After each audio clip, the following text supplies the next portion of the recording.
Hey there, how's it going? This is everything you need to know about using Apollo successfully in 2025. Before that, who am I? My name's Frank. I'm the founder of Flowyo. It's a cold email lead gen agency that sends hundreds of thousands of cold emails on behalf of our clients each month. Let's get into it. So in this video, we'll be covering what Apollo is, the two use cases, a quick demonstration of those two use cases, how to scrape it for 60 times cheaper than natively on the platform, and lastly, the common pitfalls I see and how you can avoid them. So what is Apollo? Just like any other business database, Apollo gives you access to hundreds of millions of unique business contacts. And I believe as of recording this video, it's about 230 million unique contacts. Just for context, the way Apollo did this was, I believe 2 years ago, Apollo scraped basically all of LinkedIn. So they now have the most up-to-date, the most easily accessible, and the most enriched data basically in the entire marketing and business space. So there's two ways you can use Apollo in terms of finding contacts. The first is more common. It's just directly scraping for contacts on Apollo's platform itself. The second is a little more complicated, but it's also a lot more rewarding. It's basically using a separate platform to scrape for contacts and then simply using Apollo's large database to enrich those contacts. I'll go over when you should use both. So starting with the first method, this is great when you're just starting a campaign. You're not exactly sure who your ideal customer profile is. You want a bit of a wider net to catch, and you also just want access to great filters such as job title, employee headcount, and industry keywords. So the pros of this method is it's incredibly convenient because it's on one platform. It also gives you access to the largest TAM because, as I said earlier, Apollo is the best and largest database there is out there. But there are a few cons, and the biggest one concerns its ability to filter data. Specifically, the industry and keyword tabs aren't really too great for filtering. So just to give a tangible example of what I mean by this, let's say you are scraping for real estate contacts on Apollo. The most logical thing to do would be set the industry as real estate. So the problem with this is you're not going to only find, real estate agents and real estate brokers. You're also going to find SaaS platforms with real estate. You're also going to find marketing agencies who help real estate or videographers who help real estate. And the reason this happens is because Apollo scraped LinkedIn's data, and all of LinkedIn's data is self-reported. So if I'm a videographer working in the real estate space, it's only logical for me to put the industry as real estate. That makes it pretty hard to filter, and that's why you should probably use more specific platforms first. That brings us to the second method, which is first scraping on a separate platform and then using Apollo to enrich the data. So the idea here is you use a more niche database, and there's basically databases for every single niche you can think of, whether they're publicly available or private or government databases. The idea is just you find them and then you get all the other contacts using Apollo. So here's some examples of these niche databases. So for example, Crunchbase is a great one for SaaS platforms. StoreLeads is great for finding ecom platforms, and Clutch.co is good for agencies. These are just a few examples, but there's tons more niche databases out there. The idea here is you use these databases to find specific verticals. So for example, if I'm looking for ecom stores, I use StoreLeads, and then StoreLeads will not have all the personal information. So they might only have the domain of the companies that the people are working on, or the companies themselves, or the LinkedIn addresses. So what you do from then on is you take all that data and then you put it into Apollo's company section, and you can enrich it from there to get emails, phone numbers, first name, last name, you name it. So the pros is it's incredibly accurate. This is what I recommend after you do the initial campaign, but it does require tons more time because there's a second step involved.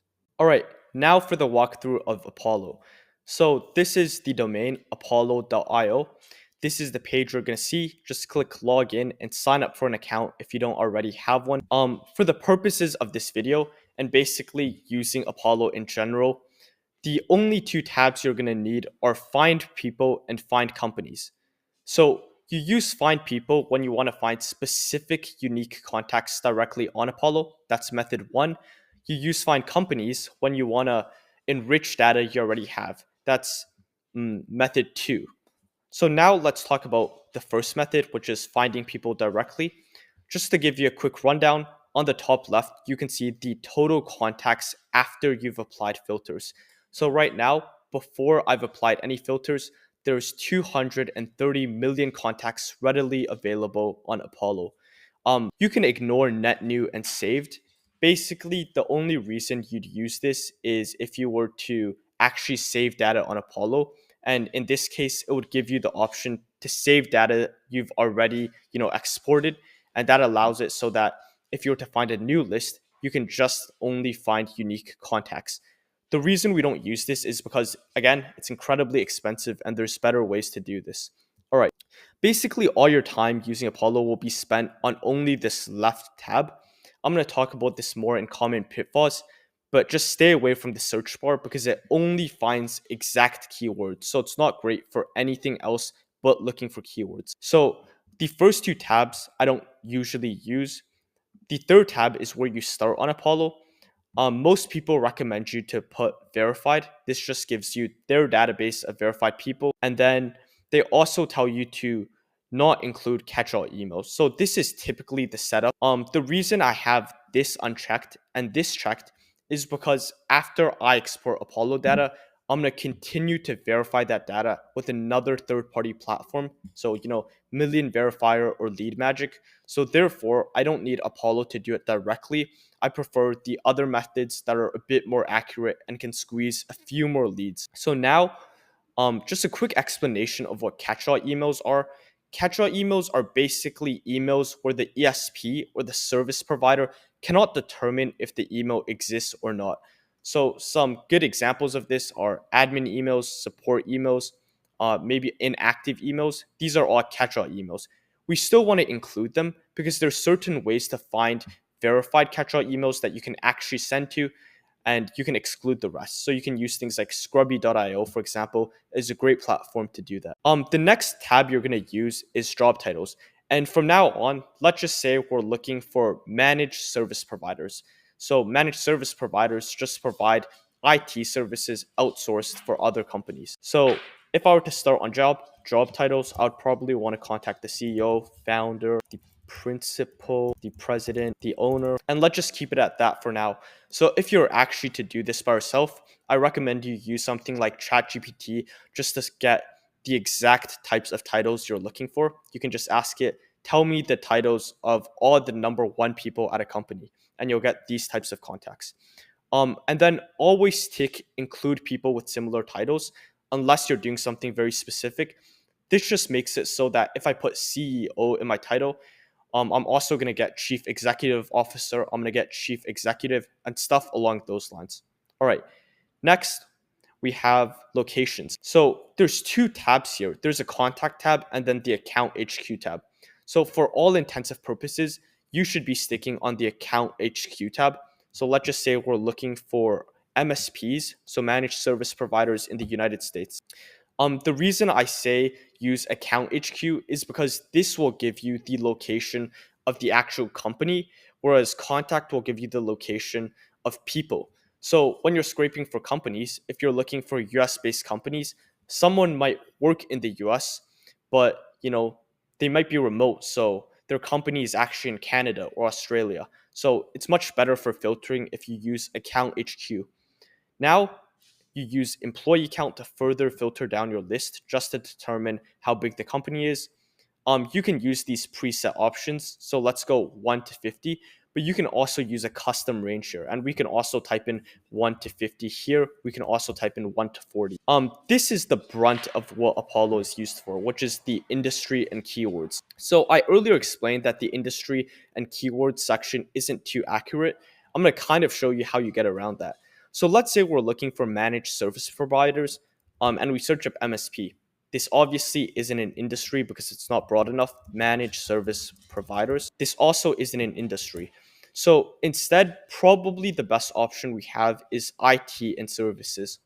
So this is okay, but the problem with scraping with the industries tab like this is many of these companies are going to be tech companies. They're not going to provide service. They might be in-house. They might be SaaS platforms. So not many of these are going to be accurate. So this is actually a MSP. This is looking like some type of software. This is another app. You get the point. So it's not very accurate.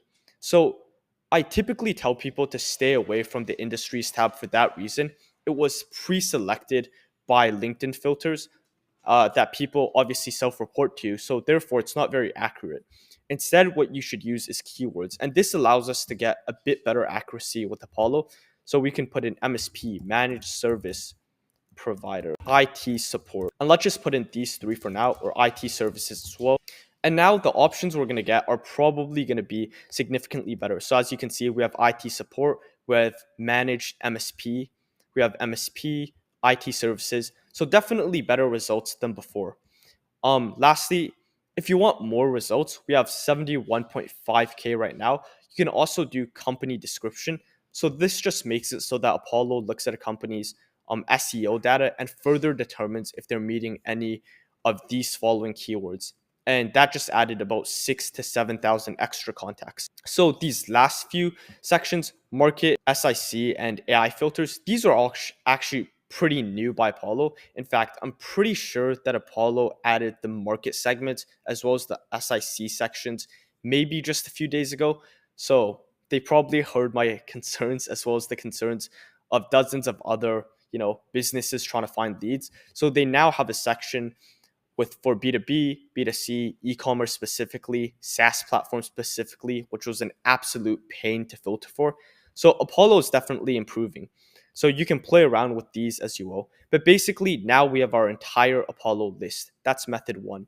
Second method is we go to the companies tab.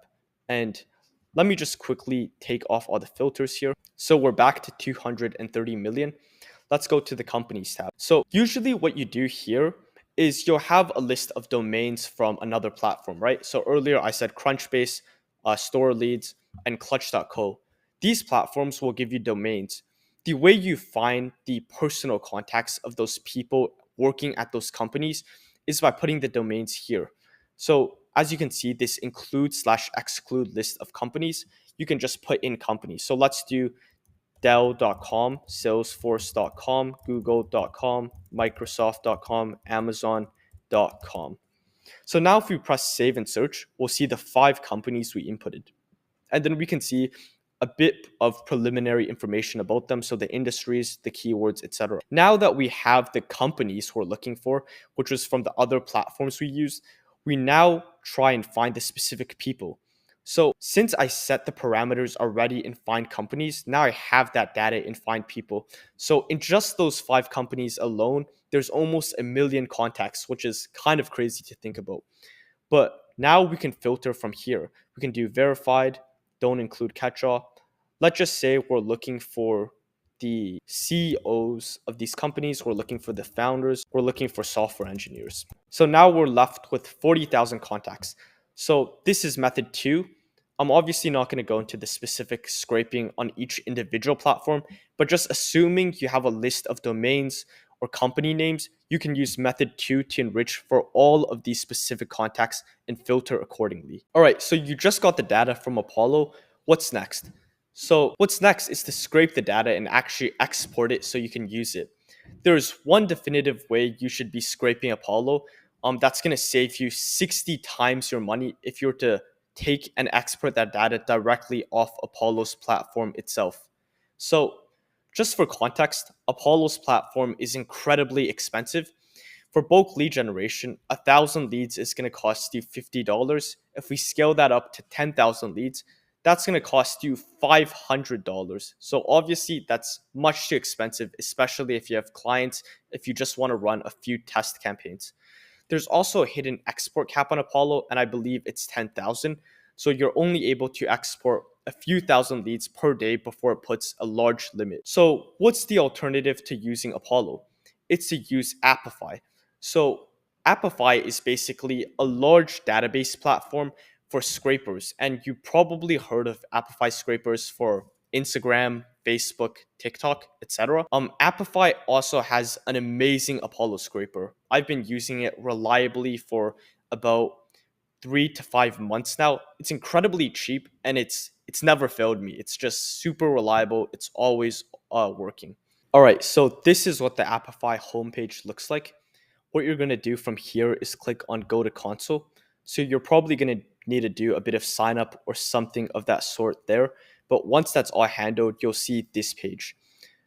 So here on the side, there's multiple places you can click. We're gonna first go to Apify Store. And on Apify Store, we're just gonna search Apollo. There's multiple options here, and I'm sure each of these work pretty well. The one I'm currently using right now, and it's basically never failed, is this one by Code Pioneer. It's scrape up to 50,000 leads. It's $1.20 per thousand leads, which is a damn good deal. So let's go over how it works.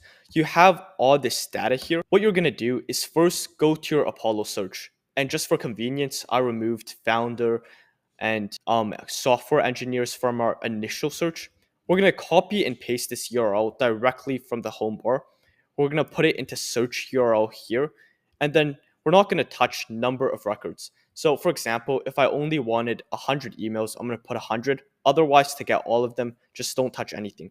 We can name it so CEOs of Dell, Microsoft, Amazon, etc. We're gonna go to run options, click clean output. You're gonna make timeout, no timeout. You're gonna do no maximum limit. So these are the options, and that's basically it.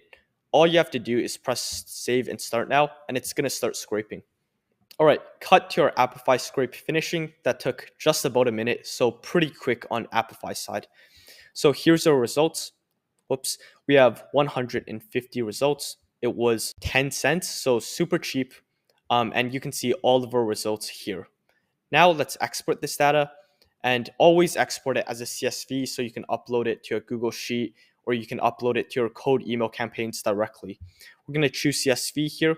I've already selected the fields. You can add or delete fields as you want. And then we're going to click download. So now that we're here, here's just an untitled Google Sheet. We're going to go to import, upload, drag the CSV here, append to current sheet. Boom. Just like that, we have all the data. So this is only 150 rows, so not too many, but you can really start to imagine what this would look like and how powerful Apify is at 10,000 or 50,000 leads. So really a great tool for scraping Apollo specific. Just a quick note on Apify though, you do need the paid plan, which I believe is about $40 to start, in order to use any of the scrapers beyond 100 leads. So otherwise, if you're just using it for free, you can only scrape 100 leads at a time. It's unsustainable. Here are the 5 most common pitfalls I see when people use Apollo and what you should do instead. Number 1, many people don't verify their emails because they think the verified tab is enough to get good emails from Apollo. This is blatantly untrue. You must verify your emails through another verification source every single time that you export data from Apollo. This will be the difference between 30% bounce rates and 1% bounce rates when you send your email. And some tools you can use are Million Verifier or Lead Magic, so you can look into those. Number 2, there's a stark difference between contact and account headquarters. I briefly went over this earlier, but just for another example, let's say my company was based in the US, but my sales team was in Canada. If you were looking for my VP of sales, for example, and he was based in Canada, and you put United States for contact because you didn't know of this distinction, it would be impossible to find him. So always use Account HQ and filter from here. Number 3, you should always validate your lists with a quick eye test. So what I mean by this is after you get a list, you want to see if the top 15 to 20 contacts match the companies you're actually looking for, or if your filters weren't good enough. And typically, I'm looking for at least 17 to 18 companies that are matching my ICP. It's nearly impossible to get it perfect, so don't try. Typically, how this works is I'll just press Command or Control in Windows. I'll click the first 20. In this case, I'm pressing 10 just for speed. And now you can see all of the company descriptions here, and you can determine whether or not these companies are fit for your service. Number 4, you should treat Apollo as a big net and not necessarily as the place you're going to get all your perfect leads. What I mean by this is Apollo's data isn't great. We've already gone over why their filters, like keywords and industries, aren't totally accurate. So don't try and waste your time finding the perfect list. It is physically impossible. I've sunk upwards of hours on hours just creating one keyworded list just for half the list to be invalid anyways. There's nothing you can do about it no matter how good you're at using the filters. Here's how you should use Apollo instead. Think of it as a big net. Let's say you're looking for real estate agents and you find 50,000 people under the real estate keyword in Apollo. Just take those people, put them into something like clay.com, and then use ChatGPT 4.0 mini to determine whether or not those companies are actually real estate agents or they're marketing for real estate instead. That's the easiest way to do it. It's the only way to do it if you want accurate lists. Lastly, avoid using the search bar. So what I mean by this is if I put in SaaS in the search bar, it's only going to give me people who directly say SaaS in their name, their job title, their company, etc. So you can see SaaS, B2B, SaaS. In the company here, there's SaaS. So this is going to exclude hundreds of thousands of companies who don't call themselves SaaS companies, but still are characteristically people you can target if you're looking for SaaS. So don't use this. Always use keywords instead. Keywords is great because if I put in things related to SaaS, tech or platforms, if any of those keywords actually pop up, then I'm going to have access to them. That's it. If you enjoyed the video, please leave a like, subscribe, comment down below for the algorithm, and let me know what else you want to see. I'm thinking of doing some Clay stuff, maybe some email copywriting stuff, and I'm generally going to be posting a lot more content nowadays. So see you around. Peace.